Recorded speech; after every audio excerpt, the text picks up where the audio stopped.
Hello and welcome, friends. Today, I wanted to talk about my transition to Final Fantasy XIV from everyone's favorite MMO. That's right, Destiny 2. I mean, seriously, this game is mind-blowing for a Destiny player. There's literally light content from 8 years ago, and you can still play it? That's crazy. It just feels like so many things I liked about Destiny are in this game and improved upon. Remember Sparrow Racing from Destiny 1? Well, we got Chocobo Racing, baby. Remember hard mode raids that actually add new mechanics? Well, we got that. A variety of playlist activities so you don't get the same one 8 times in a row? We got that. I'm warning you, Destiny players, you gotta be careful with this game. The amount of content might literally scare you. As someone with about 1,500 hours on Destiny 2, and Lord knows how many on Destiny 1, I finally had enough and decided to try to find a new game to play. After attempting to get into 14 on 3 separate occasions, this time, I finally stuck with it. One of the first things you're going to notice coming to 14 as a Destiny player is this weird thing called story. I know, stay calm, Guardian. The story isn't actually great starting off, though it is included in the game, so you don't need to read 3,000 lore cards to actually understand what's happening or why it matters.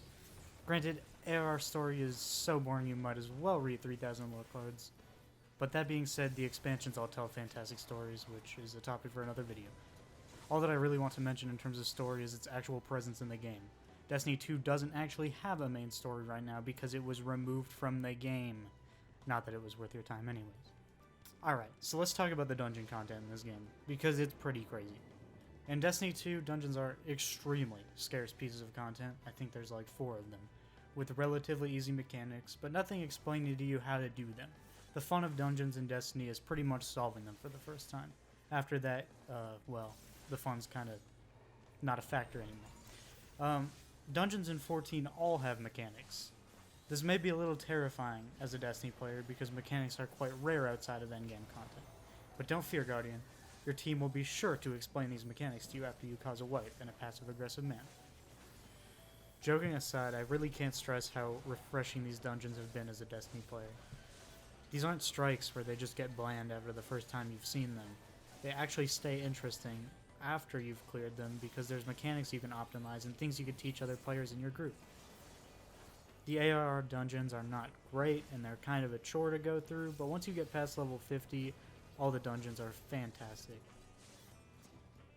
The sheer number of dungeons in this game is also kind of insane. 85 dungeons are currently in the game as of Endwalker, I believe, and that's a comparison to the 4 dungeons in Destiny 2 and the 15 strikes. So yeah, you're getting a lot to do here, and no, you won't be getting the same dungeon in roulette 4 times in a row.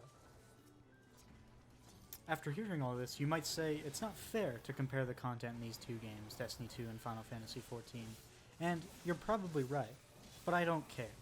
So let's continue. Before we discuss the raids, I want to touch upon class design because I feel like this is one of 14's greatest strengths. Classes are designed very intentionally in 14 and they feel very involved. Each class fills a specific role in the party, whether that be DPS, healing, or tanking. In Destiny, your team composition doesn't really have that variety. You pretty much just need a Well of Radiance or a Bubble Titan. There's really a lot to consider with team composition in 14. Does the boss not allow for a lot of melee uptime? Maybe we should bring another ranged DPS. Does your healer feel confident solo healing an activity? Guess we should grab another DPS class to fill that open slot. It's just so much more interesting to build teams around stuff like this, and it's very varied at high levels. Most of Destiny's build variety just comes from weapons and from mods, and it's ultimately not as interesting to me. You don't really get to think about how what you use is interacting with what your party's using a lot of the times, even in the raiding content. The point I'm trying to make here is the class you play in 14 plays a huge role in how you will be playing the game, whereas it means virtually nothing when playing Destiny. Currently I have leveled Reaper, Dancer, and working on Samurai, which are all DPS classes, and yet all 3 of them play it drastically differently. This is such an interesting change of pace as I had all 3 characters in Destiny and switching between them pretty much meant nothing. It just feels like you get to build your team around the actual activity you're doing rather than what the meta looks like at that moment, because 14 is a very balanced game that gets patches very often. Having classes divided into 3 separate roles also helps a lot. In Destiny, you're pretty much choosing between 3 separate DPS classes with some support capabilities, but ultimately DPS classes. In 14, you can choose between a large number of DPS classes, or you can choose to play a healer, or you can choose to play a tank, which all change the way you will play the game a ton. Now that I've touched on why I like the class variety in this game so much, let's talk about the rating, baby. The reason I even wanted to try 14 in the first place, and the singular shining beacon of hope that made Destiny worth playing at all, until they removed 90% of the raids. Raiding was the pure motivation for me getting into 14 when I started. I didn't care about the story, I didn't care about anything really. I didn't care about leveling a gatherer or a crafter, I just wanted to get to endgame raiding. That changed as I played the game and I started to really enjoy the story and whatnot. But getting to the raids was still a very exciting moment for me, and boy did they deliver. A key major difference you'll notice coming to 14 raiding is the sheer number of raids to clear. There's hundreds of them if you include all of the difficulty options, and if you count extreme trials as raiding like I do, there's even more. One thing I really appreciate about 14 is the normal raids, which are essentially like light raiding that can get anyone into them. And the Alliance raids I would also consider a part of this, but they're just raids that teach you a bare minimum amount of mechanics to clear them. And the Savage difficulty adds all of the team coordination shit on top of that you know from Destiny raids. And you know, the Savage doesn't just add new mechanics, which is great that it even does in the first place, but it also adds potentially brand new phases. A fight that really sticks out in my head is Deltascape 4.0 Savage. I farmed this one on sync for the mount. I haven't actually done it synced before, but halfway through the fight, a completely new boss breaks through the wall, and it completely changes the encounter, and you have to learn brand new mechanics like that. The reason I love something like this so much is that it gates this really unique transition boss behind hard content so that only people who play it get to see this. And in Destiny, it felt like the hard content was just enemies doing more damage, like Prestige Raid. There is also a tier up from the Savage raids in Final Fantasy XIV called the Ultimate Raids, and there are only 3 of these in the game at the moment, but there's a 4th one coming in the next patch, I believe, and these are the true hardcore raids. I believe the clear rate on them is abysmally low, and they can take up to hundreds of hours of practice before a lot of teams clear them. This kind of extremely hard content is something that Destiny shies away from a game, and it's disappointing because titles are really your only way to show prestige, and a lot of those titles come from just grinding monotonous activities for at least half of the achievements. My first Savage raid clear was P1S. I did this last weekend for the first time. It took me a couple of hours of progging before we finally got it in a party finder group, and it was a great time overall. The mechanics required a lot of coordination from the team and understanding where people need to position themselves, and it was a great time. Alright, do you like Destiny LFG? Well, me neither. So let's talk about the 14 equivalent, the Party Finder. The Party Finder is by no means perfect. In fact, it's pretty bad at times, but at least it's part of the game and not a third-party website. One thing you'll notice coming over from Destiny is the lack of voice chat used in high-end content, especially for extreme trials.